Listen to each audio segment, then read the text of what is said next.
هما خوش ببینه رو حسکرین روجاوا تیوی به برنامه که تایبت ام بورنه مجارمه وی برنامه پر تایبته هن غمگینی دیده و هم جی گو گاوه که دا اراده یا گل گویدی بهتر بر خودانیه بکن دی 27 تیر ماه 2016 ده گلین باجار قامشلو لسر بویره که غمگین جخورابون دبر دسبها 27 تیر ماه ده داما گو کمیونک جالی داعش و برای خدا باجار قامشلو به تایبت تاخا غربی گلوی داره تقین کرودا ده انجام ده بهتری 6 کسی شهید بون هروها بهتری 100 کسی بریندار بون بویره که پر غمگین بو و روژه د جیانا گل قامشلو ده جبر او تقینا مزن گو بطون او ماده تقینه ده گو دوی کمیونه ده گو چقا سی کینا تروریستا کینین دولتن ده پشت پرده ده ایگو هردن پشتگیری ددن وان کومن تروریست و که داعشه او کینه که چاوا ده دلی واده بو تاکو دوی تاخیده کسی گو دناو جه خود رازای بون شهید کتن جبر وی تقینا مازن و غمگین ده سبا 10 سال در باز دبن لسر وی بویرا غمگینی گو لسر باجار قامشلو ده روجاوای کردستان ده در باز دبه هر سال جی بیرانین تینه دار خستن گو گلن باجار قامشلو برای خوددن تاخا غربی دوی روژه ده بیرانین چید کن همو شهیدین خواه به بیرتینن برزگرتن به سلاف جبو گیانین و گول همبرین و بجن خود طوینن ایدی او شهید بون نمونه که گو چاوا همو شهیدین گو بون نمونه گو بهتر هشت بر خودانی و تکوشین بر فرهتر بر روجاوای کردستانی افجیبو ده تقینا تاخا غربی به تایبت یا دکوه روژ آوای باجار قامشلو ده روژا 27 تیر ماه 2016 در رودا دویم جاره ده از کیف خوش بم گو از نقاش هر دو میوان خوانی گرانبهاره برز عیسی محمد امین یک شاهد بویره هر وها برز محمد کرمو اندام مسام مالبات شهیدان زور سپاس بو میوان من زور سپاس برز عیسی ام جنت دست پی بکن روژه که پرغمگینی بو روژه که رش بوش بو گلین قامشلو بتایبت ام بیجن تاخا غربی تقینه که مازن ولو رودا دوی روژه ده چو بو؟ یعنی تو بخواه یک شاهدین بویریه بله هم جی وصلاف دکن بدل و جان گو هم جی وکی جاوه گل وکی گوه گل به بویراره چه دالیه غمگینی ده به چه دالیه شهیده به هون گاو و گاو جی دناف گل دنه بوی جی ام جاری که دیجی وجی سپیروز دکن و سپاس دکن گو ام حاضر کریم برنامه کی وسا راستیاوی ده یعنی ام بیجن روژی کی چاوا بو روژی کی براستی پر به ایش و غمگین بون وکی تجی آنی زمان یعنی پر ملت ما بوی دنگی بلند کسن دناو نوینی خود نوستی گیان آسکی شهادتی بس چا بو یر بو ام حمید زانن بوی دمیده روشکی یان پیواجوی کی آوار تبو به تایبت دروج آواده تایبت بو روزانه بو یری وسا چید بون چن او سیاره مفخخ بون چن ماتورا بون چن بکسایت خوکش بون او دورده هما ام بیجن روزانه هگنه روزانه بانا هفته یک بویرک دو ساده ماست اما او بویر تایبت مندی کی پر گرینگ هی راستی ام نابیجن وقت کی بویری کی کارم بو ابنا بکن ام کارم بیجن به قتل عام کی چی بو وجکیره جه سیویلاره به تایبت سیویل بون یعنی ام بیجن چاوا در باست بو از باورم مجاری وینا هنی کی هنه دریاسی خوراره و اجاناره و خفروشاره و راستی ایک بو گریدای بون و دمی دیجی به میته ترکاره جبهت النصره و دمیش خو بگرن حتانی گو گیا داعشی تکلیه و دوره او کمیون هما بیجم بیز دور ساعت نه نیوا نابر نه نیوا حتی ده او يربون ام وكي شاهده في بويري براستي كسايت كيما مالباتي جي دنا بويري دي شهيد كان او كسايت اسخوازم ويجي بينم سر زمان وريز قرتن حمي شهيد داره شهيد مهدي عبدي بجناوي بولات هركول دوي دميده او جي وكي امكارم بيجن دوي دميده كارو خباتي وينا وكي سفيري كي اشيتيه وازاديه دي روجلاتا نافينده وبطيبات كارو خباتي خو امكارم بيجن بالعاليه خليج ذكرن ايمال الامارات وهروها بر كارو خباتي وينا يعني السعوديه خليج لبنان دفيدر سوريا دفيدر كيوان كارو خبات چاوا پروژه هي براتیا گلا چاوا ام خوجه به ام خو به پاریزن پاراستن همی پیکاتی گوگ هي دروجلات ناوینده او بتایبت د سوریه دو او دروجاوای کردستان ده يعني كسايت كي وسا براسي بر جرام بوها و خدي ديروك تكوشين دويد بر كساج قوتن جو او هدف هاد كرتن لي اما راسياوي دنا نا او هدف هاد كرتن ملتي قامشلو تايبات جبر جو رحكي برخديري زسبيكا شورش ده برخدان كلها برخداني قامشلو دويد خاصن وينا هدف بگرن و مورالي وان بشكينن وقت مزان برسازيه ريبريا خسرجي هما دوان كولانا دبو هدف او جين جوج مورالي وان بشكينن يعني جوج بيجن وكي مترسيكي دناف جلده دناف كارمندي جوج دوا سازيا د كار وخباطا دكن خاصن جو وينا بچوسين بشكينن اما برواجيوي قال هشيار بو لسرفي غمجينيه سرفي قتل عامه وبوي جاركي دي بالتليليا وبيرو باوري وفينكو إراداكي پر خودي الشهيدي خودركت واستا برخدانا خو تكوشينا خو بلنتركر وبراسيجي حميجي شاهدن جيفان تشيغوبون يعني پر داليه سازيبوند برفره آليه تبليبونا برخدانيه و تكوشينه بيتر يعني جكال ختيار زاروك هركس و تبليبوند بين وقت تاني زمان جي سبس خو سالفغرا وينايه جاركي ديجي يعني برين هاجي هر سال شو داد بيرانين ديسا بوان مورالي خورد بوين فينا خورد بوين إرادا خورد او تبليبون چبو امكارن هما وكي بيناسيني كي بدن جويرو يجير بله برز محمد يعني دوي دميده افتاقين چبو يعني الويدري اوبراسيون هنا حملها بون لديجي داعش دنرينا ود چقاسي گريدانا و تقيني گودنا بالسيفيل عند ما مستجي اني زمان بگريدانا و بحمله گول ديجي داعش بيكتهات سريده ام همي شهيد تفجر آزادية بيرتين بجنا خور بروان طويل تايبت شهيد مي وبويرا تقينا حارة غربي وقت جو استبدد من صدي صد يعني دوي مرحلة ده حملة من بجيبو براستي دقاوة دقاوة ده عسكري ده نكاريبون سركفتنا همبري ما بكن دست بوان بويرا قريش كرن وان تقينا دكرن ده همه جاري دجي چل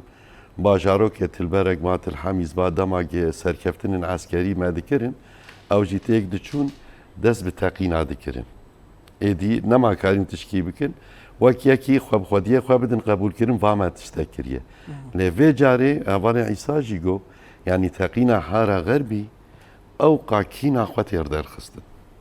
چقدر من بجيده تيك چوبون او قاكينا خو در خستن شخواد افتقينايا بشتيوه بده روجا من بجي رزقار ببو عين روجا تقينه او ببون ام جهشتي بون دوارا من بجي سريا دولي يعني ام دندري صوامع دابون خوشتي بيرامه ها يعني نفسي خوي تالي جيان دكرن جبوينا افتقينا ما زنكرن وكواني زمان خستن ارادا قلي ما بشكينن کسی مید سازیات کار بکن بترسن نما هرن سازیا نوا سازی ام استهداف دکن لی و بهترم خورد کرن ده تاریخ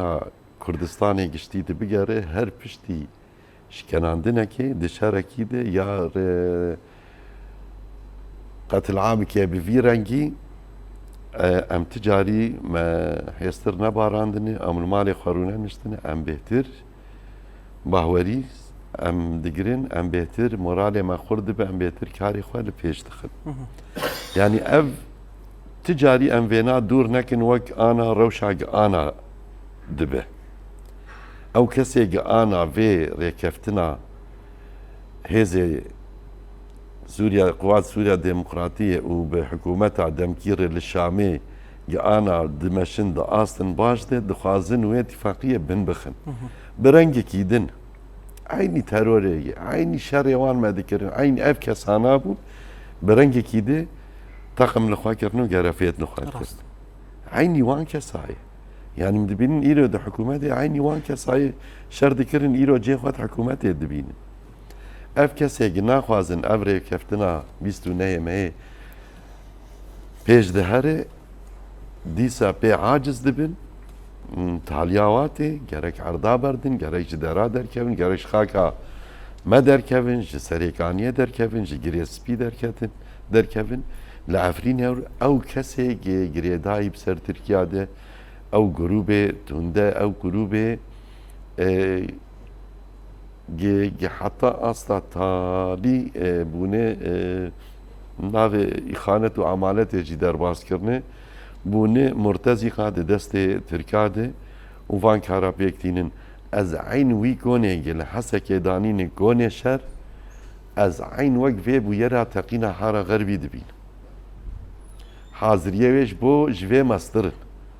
جبو في پیمانا ما تيك ببن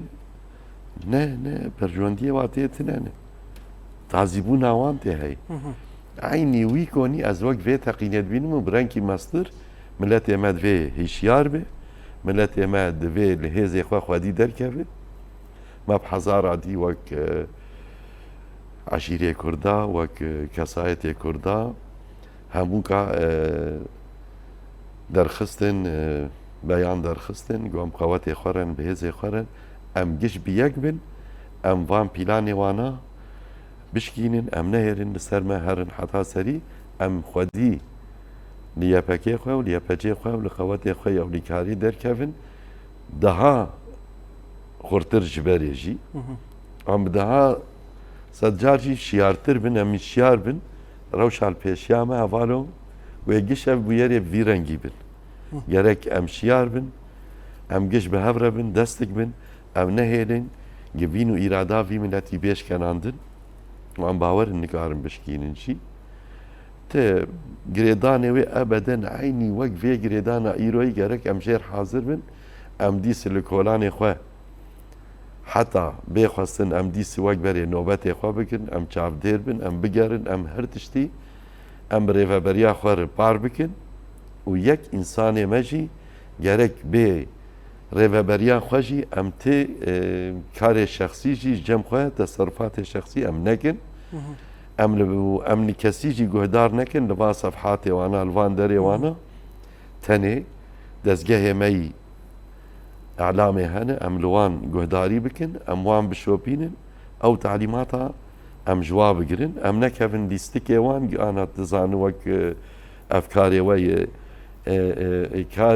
كاركي لسر فان صفحات فيسبوك ولفان اعلامي دبي كاركي برمزن دبي اريشه لسر ملت ما اريشه لسر ريفابرياما اريشه لسر خسرياما اريشه لسر ملت ما غوري شهيد ما خراكرن من اف قلت يعني جاي اصلا غوريش شهيد ما كرنا غوري شهيد ما خراكرن رهبریه ما رج دکن، سازیه ما رج دکن، ملت ما غر دکن، دو پیر تلحاصل و تلعرانه ده خورت ما گرتنه برنه چونه دول رقا ده خورد گرتنه برنه چونه وان کاری و صادقن وی ملتی دخوازن وی نایی بشکینن دوری رهبریایی بکن یعنی وک عربت بیجن شرخ کتیخ نقابا رهبریه و ملده گرک ام جویر شیار بن و وی تقینه ام بیر بینن وحرتم چاوێ me vekirî be em nehêrin gilîstokê wan heta talî ما مستوى مشتفهم كر عيني ويشري بردوامه عینی wî şerî berdewam e li kwî de têk diçin siyasî be askerî be dest bi van karê wisa dikin lê hişyariya xewetê me û hêzê me mawer bike ew konê vegirtibûn eyn ev tiştana van bûyera merov hev girê din ebed rengê wa tê guhertin bes eynî bûyeran عيني جبر ذهنية كري وشمندية kesê giberê ev kar kirine ev teqîn kirine îro ew kesana îcawek dibe bi fermiyet karê xwe dike em vê ji hev derxin ji miletê me gerek em gi ji vêr şiyar bin eynî kesan e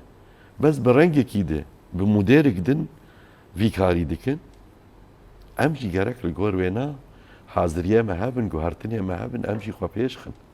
بله em giş bibin guh ji vê rêxistina xwe û ji van saziyê xwe van destkeftiyê xwe بله برز عيسى يعني دبيستو حفتي تير مها ده حزار وششان شازدان ده دماغو اف بوير چه بو يعني راسته چقاسي غمگينه چقاسي گومرو نهاجي خود بينن ديمانه گود سر تلفزيون آمد هرگن درد كمن تتيني بيرا خو لي پشتي وي دماغو همو كارو خبات بيجن ملت وگريا كاري خو بك پشتي گو شهيدي خو اوغر کرن شهيد ناين جبير کرن يعني برخدانيا گو خودي دركتنا شهيدان وشهيد ما دل ما ده بمينن دالي كي دين دجي قال دوي فرق ده بوگو رخصتن كري بو وگريا كاري خو يعني ايگو انا دوي كولان درباس به وبي مستحيل تقينك دفرده چي بويه جبر او اراده و برخدانيا قال او چكا قال وگريان كاري خو کرن خبات خو کرن اي خو کرن افقل چقا باراده چقا رخصتن كري بو حتا گو ايدي هيدي باندور وانه کر یا حری گرین گو ترس نکر دلی واده وش خو ارمانج او بو راست از باور معنی زمان چوا گل آسا تکوشینا خو برخودین خو يعني بردوام كر وفرحتر كر وبيتر انجام جي هاتن كرتن او هيز ويدميش كو كرتن شخو قال دس بيكا شورشي ده ام بيجن جي سريكانيه وجريسبي وتلعلو يعني جوان بويرا وشهيدي بريوانا ايجو جيان اصلا شهادتي قال بويجري دايبو بدسبيكا شورش جري دايبو بخطا شهيد جري دايبو بفكر وايديولوجي وفلسفه خو جري دايبو جبوي خودي دركتنا وينا لوي بوير لوي از دبي بويرنا ام بيجن كوم كوجيه دوی کمکیه ده دیا آستی که گل هشمندیاوی ریخستن کرناوی لبو تفگرا گو گدناو گل دجی چه دبو جبو آواکرین و سازیه ده دروج آوای کردستانه ده گل جی گیا وی باوریه گو هر کس تنبیونا گلی کرد خواز امحا کرنا گلی کرده از باورم او گلایا جی گلی دناف اف گلایا دناف شورش ده هات استران بخوینه بکده جبوینا جبوی استا تکوشینه و برخداریه بهتر بلند کرن و انا کاوکی تقوت والله قوت دور درت بلكي تشتكي الور نبويه يعني مع الاسف بكيبون چبون ما قوت جسي خرو واجانا و ايجو غريداي ميتي تركابون اول باب شبالجي انت اني زمان ولو غريدان تشكرن يعني بلكي تبيرا مثلا حسينيه وانا دمي وان شهيدا او غير يقوك تشيبون راس هم لتلبرك تشيغو تشيبو لشداد لميلبيه ل ام بين ابانا ابو يرانا براسي جي مره كاري وكي تزبيك اللي بيت بهاف جريده ولبو لبو وان بينه تشبو كدبه ام تشي سود جي ورد دقرين يعني ها جاري فيد دمي داويد جدير حافري ام دس بيبكن وايرو كدبه ايرو كدبه çadırı şertin darxistin. Ev çadırı şerki bun. Tamam. Demagog Cebhet-i Nasra u da şehri şivet kirin hazar u dısıt kesanat amana hatin شهید ام و çadır ve nedan. کسی چادر و ندان والله ام تولا وراکر راست. غیری جبلی گوگه جن زارو کال ایجا کی بون جی براسی جی همه جی آپو پسمان بون جنابیش مع الاسف يعني جبو ما قرانا جنبين سر زمان جبرجو براسی جی ام فکر و فلسفه کیت براتیا گلا و کهوی جیانی کی هباش جو وجياني كي برومت راست. ليه مع الاسف يعني ام فان بو يري دمجو ام دبينن ويان ام دبهيزن وبراستيجي بير بغمجينيه از نابه تمام بو يري اگوك چه بود قام شده دي 20 هفته هيفيده راس غمگين بو لي غمگينيا هري مزن يعني ايرو او چتكن شكير دكن ويدم يشما ونقود امي رومتا خو باريزن امي ناموسا خو باريزن امي خاكا خو باريزن كيو باراسن يبكي ويبجيبون راست. بلكي باشتي بيراوا لدير ازوريجي ولا رقايجي ولا حسكيجي ولا تلحميجي مديد شوا جنا او جلي رسر خطافيتن و بيشوازيا يبكي ويبجي دكرن وشوا پسنداني وانجي دكرن ايرو چت خوازه ايرو كيه يعني ام فينابنرن اف براسي كومبلوكي كومبلوكي يعني چند ساعات هذه يعني چند روجات مثلا ام بيجن انا ايرو بروجاكي هي مثلا في اندماجي وانا هي ام هيفين جو بتشسري لي جو كنت قرتن تعليماتي وانش كنت قرتن حتى نهاجري داي ميتا تركي آن هکاد ام بیجن لکردستان افاکرد برلمان ده یاسایی کی هیه دوین دوی یاسایی دیجی کانی دیگین کی جاستی راست. يعني مسألة وان سياسي وحزبي ام وانا ناكم مسألة وانا كوربونا ويد ايوه استراتيجي لأما ابانا حتى انها بويجري داين اف ذهنيات بويجري داين يعني ام زانين بناف كي بإيراني ربون كي بتركا ربون دمي دسبيكا ائتلاف دركت اللي ويد كده سروك ائتلاف يقول جو كرد يعني هدف جي قطرسكي تخن دلي كرداده وبيجن هو ام ود بنت نبوني او سروك ائتلاف بو اذكار بنافج بكم احمد جربا قول جو كرد خاكا وناد سوريا دي تنه خدمتکارن چه کارن کدکارن چندنی باش دکن یعنی جبوی انا هاکا جی وی نشان دادن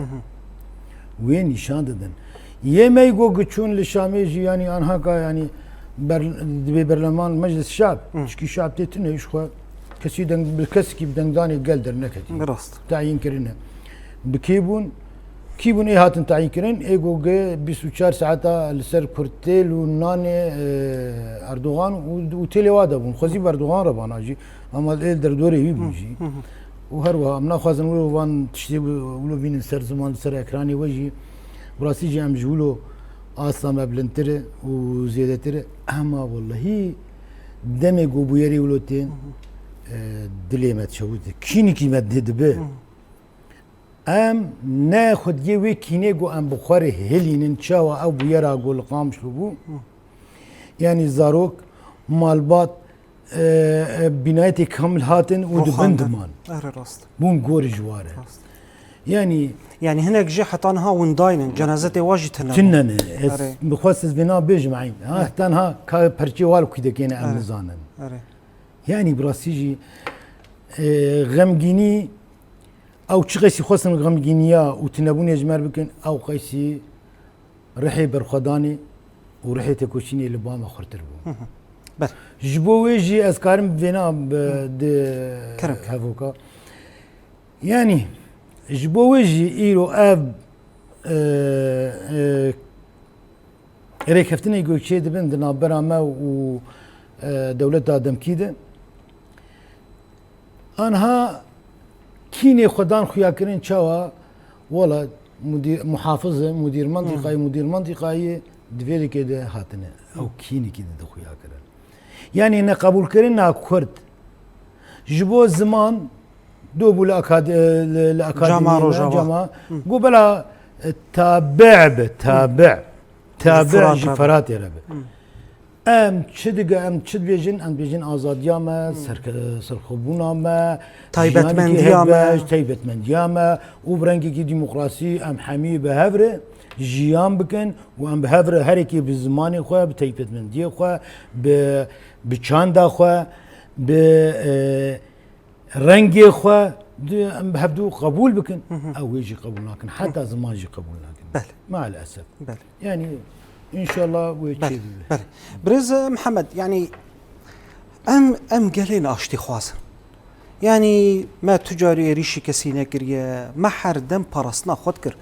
ديجي داعش ما بارسنا خود كر ديجي ريجيم بعض ما بارسنا خود كر واجي ما مستجي يعني زمان ما في ما جرين بون ما اوي خواد دسكفتين خو ما بارسن ما او بارسن يعني ام تشقاسي اشتي خوازن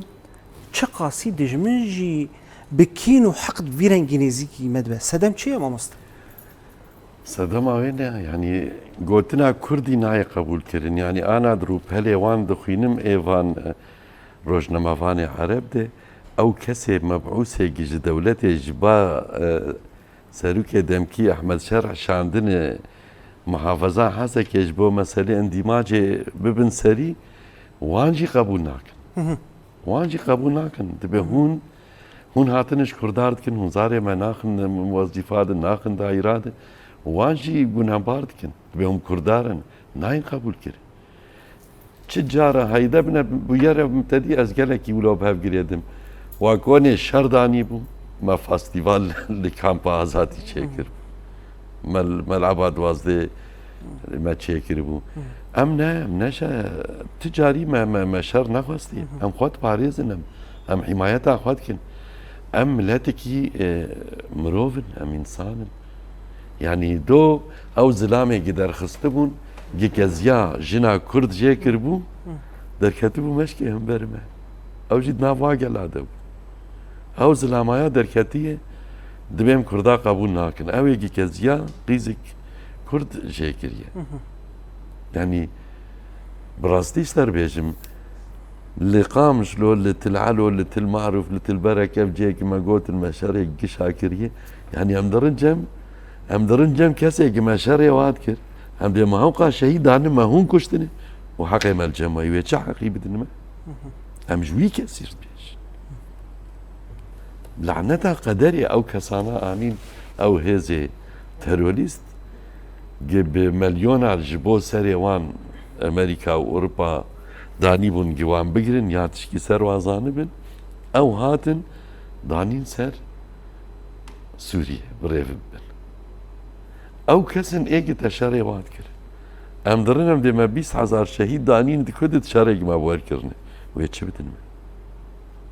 ناي قبول كر ام جوي كثير تبيجنا لعنتك يعني لعنة القدر اواني دانين سر بيعك مي بون ريبي بتشي ام تجاري بشار نشكستن ام بخانتش كستن توازنات دولتها ومصالح دولتها ام فانتش تاشكستن مخافانتني تشار خود تجاري تشاري خود جبر ميريشي كسي ناكن ام دماغي خود انا خود باريس ما يريشي كسي ناكن شكون هوا كسابون قد ماري خود رازاي بون طاشتيا يعني خود خوارن إنسان يعني ديمانك بلا بو سفريك هين لعرضي بو تاقين شي بو باورم تي بيراوي يعني هيزن كس نزانن يعني كيزن ت اخلاقي شرال جماعتنا تهيزك عسكريه قاعده عسكريه هاني شارع عسكري يعني افتقين سكناك عسكري ده يبا تشيب ام لو قال كي خم قلنا بس او زاروك جرازين عزنات يعني تختار كاسترو جبني كفرام هذا خسيد خوده حتى نيفي شبيجي برينداري ما در ما ذكر شكري بإنساني إنسان كي تختاره أو خشك أخوه دبني كبرات رازاين دوي خويد مرنو رانا بون بيراس مقوس هرتم هف قريدم دو أو قزا حردو باسي قل سريا ديري وتدمري تشيبو أو زاروك أبجوكي قل برجانا لاشي جاخوا ساكنية هم روپەرێ مای کووردا ئەو سوورە دەرخستن ئەم نعشقی مرێن ئەم نعشقی شارن ئەم ئینسانیەت تاخوا نێزیک بوون ئەو کەساکی مەنەژەی بەسە و زارۆکێ بچووک لەبەرمەی تێجاخوا سەکینی ئەم چقاپی ئێشیە وەگەش ئاو دیمەندیتن تەوی گۆنە کورد بوو تەوێک نەکوردن ئینسانیەتا مەرۆ نێزیکە یەک سەفحێمە نەمان و حەتانی درێڤەبەریامە دژی دا ئاستا هەڤال مەزلوم دا ئاستا هەڤال الهام دا ئاستا ڕێڤەبەریا خۆسەرد محافظێ حەسەکێ هەڤالێ مەیگن و جێخوەد منتیقا قامشلۆ و دێرکێ دگرتنی گەل نەتەنێ بەرپرس گەلجی بێ باندۆر بوو گشا تەلستۆریا کێت نەری لەسەر بوو ینی گشا خەمگینیا خوۆش بۆ وێ بوو یەرێ چێکرد تا ئەف ئینسانایە ئیجادتا هاتی بوو یەرێک ئەم دەبێ ترەفیکێ بوو چێوێ بوو یەرێک دەب دەستێ خوا کردی وەک وان زارۆکێ گلبەر وێ باسێلبەر جەنازەی داکیا خۆ بوون وەک دەگۆ بسەر سفرا خوا بوون تاشتێت خوارن هەڤالێکی مە هەیە ئەس تجاری وێژ بیر ناکرد 15 ساڵا لە ئەوروپایی نهاتی هاتبوو قامشلۆ بەری بێژیت بەرەز لە قامشلۆ بمرن یعنی دەمات کەبن ئەو خارێ خوێنوێ هەرن سوکێ بمەشێ دارا گەش ئەمووی ناز دکن لێم سەرویسێ نان بێنامبێریا قامشلۆگیری جێ بمەشێ هەر گیان ڕاستە جێ وێ تەقینێ حتانا تشتێکی لا شێوان و کەسایەت ئاوانژی نەخویایی چی گونە هێوی ئینسانی مالاتە تاالان نەکردی خانیەتە نەشەوتاندی ژناتە نەڕەڤاندی تشتە نەکردی چی گونە ئێمە ئەم کوردن چما ئەف ناولۆ دکن ئانا دنەڕی نامدە ئەف کۆنێک هاتن دانینجی دیسە ئەمانە دیرۆکێکی هەفگرێتن ji bo şerê Bêrûdê û tewazunatê dewletanê ji bo ev şeraya nerin Bêrûdê nekevêne pirsgirêkek daxilî dikin ji bo gihêza vir çênebe gihêza vir çênebe nikarîbe tişkî bikin. Birêz Eysa yanî gelek xalmenî qaş kirin lê xaleke gon behsa mirovahiyê bikin دوێ ڕۆژێ de zêdetirî 6 kesî şehîd bûn zêdetirî 100 kesî birîndar bûn yanî rêxistinên mirovî li kû derê bûn hêzên gerentor li kû derê bûn hêzên got bi navê qaş û aştiyê û demokrasiyê û parastinê ev rêxistin li kû derê bûn dema got kesayetek li dawiya dinyê derheqî wî bin pêkirinek bibe dibe trendek cîhanî ama duwê rojê de kumkujiyek çêbû bêdengiya rêxistinên mirovî yanî rastî girêdaneke mamoste cihanî ziman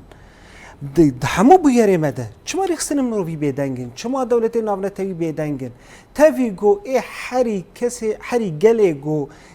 cîhan parast gelê me bû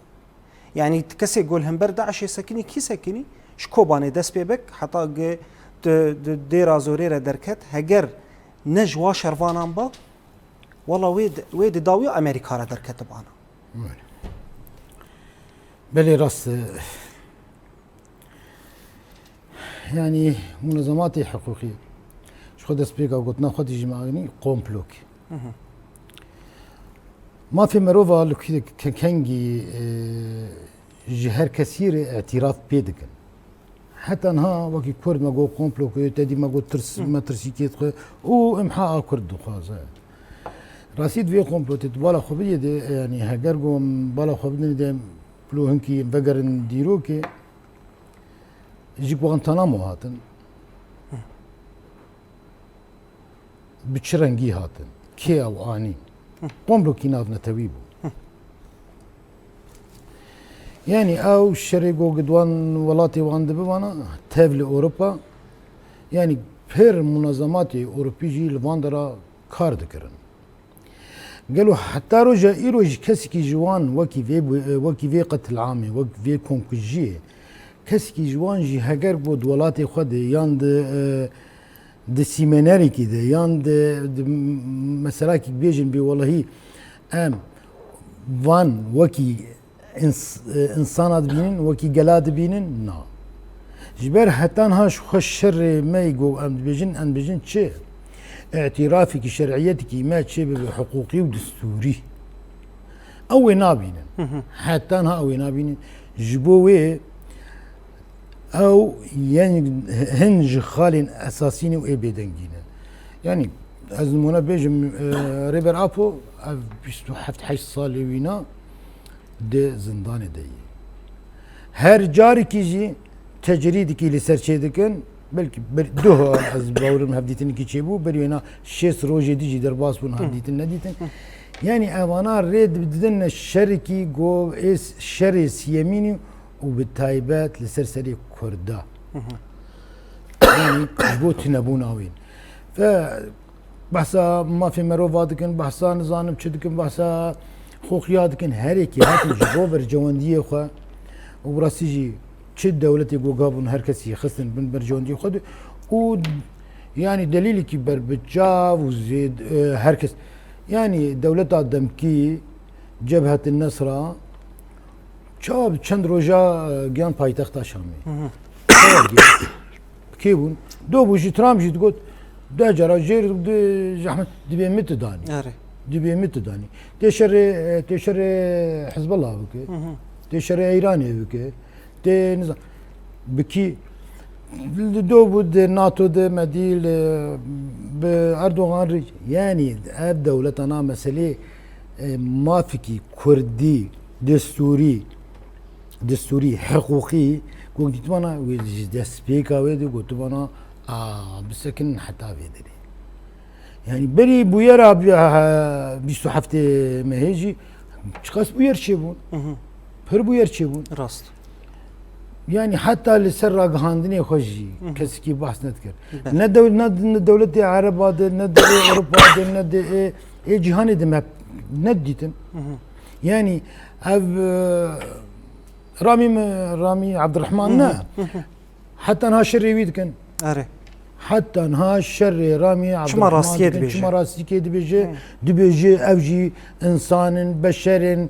ملتك ما في حيشتي ود مليون هنا يعني حيشتي ود مليون درباس كرن كاني ما في مروفا يجي او مثلا شما او قومبلويه بنا بجن يعني چند چقيسر هلداني درباس بون چيبون هم يجيب قومبلوجي تكشو يعني او دفيناد اما قليمة براسيجي جيا اسكي ايدي بس جفا قومبلار نچاري يعني افقلي كرد لكد ببلا ببه ام نابجن تاني يعني الملي احزابي سياسي دنا كرد وكي قال بري دمكن يزيك مدي چاوا قلي كرد حاميجي ديسا جيان با هفدو يعني نچاره گو قاسا خوي تكوشيني وبرخدانيه بلند بكن ودوزا ما في خو بكن واوجي وكي همينه توي دنياي قوي دميجي اجانو لغوري برجوان ديوان و بحث ايجت بحث وان كرن ابي منظمات حقوق الانسان ونظام ايشن وايشن دبي قوي دميجي بيجن بي والله اوي دمي هبو ما نكر انا كان بكن اوج دي ساتي كفر جواندي وانا باور بكن بله برز محمد يعني داويه ده وكس هازيا مالباتين شهيده درباري 10 ساليه كونكوجيا تقينا تاخا غربي جوجتشيبو تدا بتري شست كسي شهيد بون او قاسبرين دار هبون ونشد بيجن دبي روجيته براستي گاوا گوتنا شهیدی گوتن ام پر پیده شنچی ام پر پی مازن دبن مک مگو ام نعشق خوینن نجبو مافی خواه جبو ولات خواه ام چقا شهید جی بدن ام پی مازن دبن ام تجاری بشهیدان عاشقین ام جی خوینداین ناترسن ام جی سکناویت ترسن گاوا گمنا ما خوینه بدن ام جویت ترسن ام سوزا خوددن وک سازی مالبات شهیدا وک باوی شهیده کی امي رياوا بشوبينن ام دجفي ريا برنادن حطاني امي خمو خيالي وانا بين تالي امي تجاری ده جوابار ندن گوتنک دجی ده مثلا چما